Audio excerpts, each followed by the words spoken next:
Hello everyone, आज हम बात करेंगे उस कानून की जिसने इंडियन एडमिनिस्ट्रेशन की नींव रखी और जिसे हम कहते हैं रेगुलेटिंग एक्ट 1773।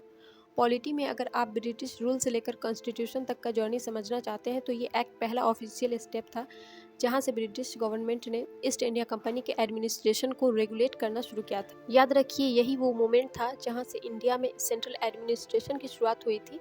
तो चलिए आज स्टेप बाय स्टेप समझते हैं रेगुलेटिंग एक्ट 1773 को आसान language. East India company Bengal, Bihar, Orissa पर कंट्रोल कर चुकी थी, लेकिन करप्शन, मिसमैनेजमेंट और फेमनी की वजह से ब्रिटिश पार्लियामेंट को लगा कि अब कंपनी को रेगुलेट करना ज़रूरी है। पार्लियामेंट ने कहा कंपनी के कामकाज को बिना चेक किए नहीं छोड़ा जा सकता है और इसलिए लाया गया रेगुलेटिंग एक्ट। सबसे पहले ईस्ट इंडिया कंपनी के भ्रष्टाचार को प्रशासन दूर किया गया। ईस्ट इंडिया कंपनी को नियंत्रित किया गया। बंगाल के गवर्नर को गवर्नर जनरल बना दिया गया। प्रथम गवर्नर जनरल वॉरेन हेस्टिंग थे। मद्रास प्लस बम्बई प्रेसिडेंसियों को बंगाल प्रेसिडेंसी के अधीन कर दिया गया।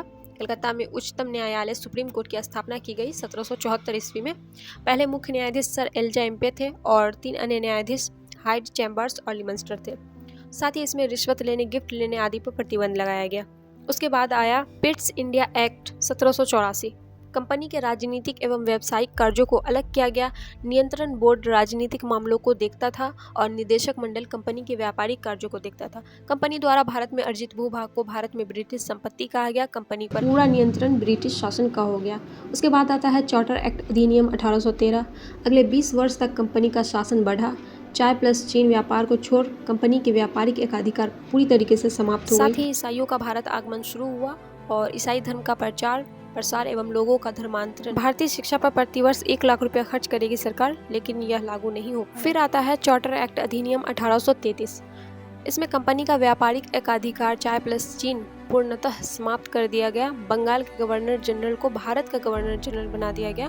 भारत का प्रथम गवर्नर जनरल विलियम बेंटिंग थे और कंपनी अब व्यापारिक संस्था न होकर पूरी तरह से प्रशासनिक संस्था बन गई थी। फिर आता है चार्टर एक्ट अधिनियम 1853।